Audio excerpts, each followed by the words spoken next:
So let's get into where the money is actually coming from.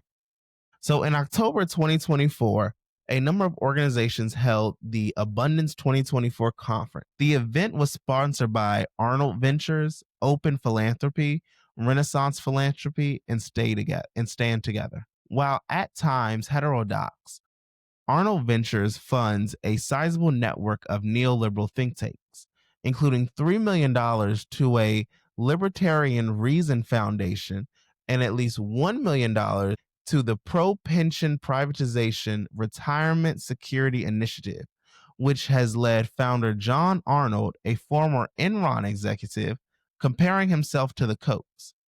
Arnold serves as on the board of Meta. The Arnold Foundation has also spent hundreds of millions of dollars pushing for school privatization. Open Philanthropy was co-created by Facebook co-founder Dustin Moskovitz. It has close ties to AR firm Anthropic, which was founded by Daniela Amodi, the wife of Open Philanthropy co-founder Holden Karstvansky. Open Philanthropy is also closely associated with effective altruism, donating millions to Sam Bankman-Fried's favorite philosopher, Will McCaskill. Renaissance Philanthropy was founded by Tom Khalil with money from former Google CEO Eric Schmidt. It was started with an explicit focus on AI, and Khalil himself is on the board of Sherpa AI. Schmidt is also on the board of multiple AI companies and has invested in crypto.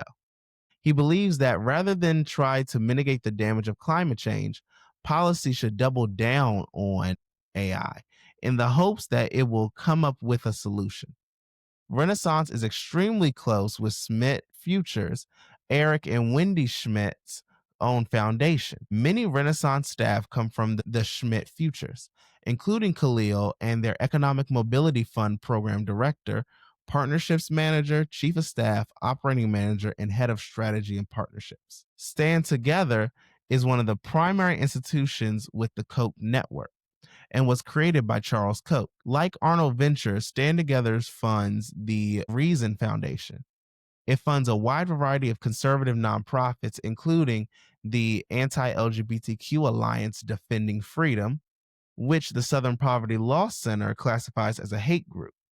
Its current CEO, Brian Hooks, is concurrently the president of the Charles Koch Foundation and previously was the executive director of the Libertarian Mercatus Center. Arnold, Moskovitz, Schmidt, and Koch have other ties to the broader abundance movement.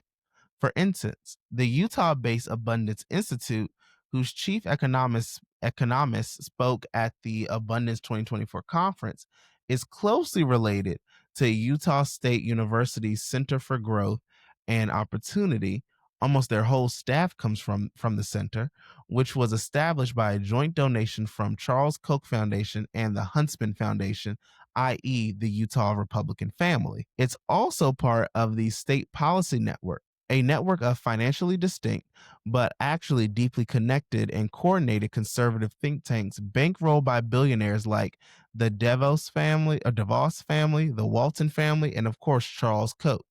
The crown jewel of the SPN, the Texas Public Policy Foundation, was run for 15 years by Brooke Rollins, Donald Trump's nominee for Secretary of Agriculture. It is wild to me that you have, actually, that's not true. I am not surprised at all, actually, to know that the same people who are backing this neoliberal, pro-Democrat abundance agenda are conservatives.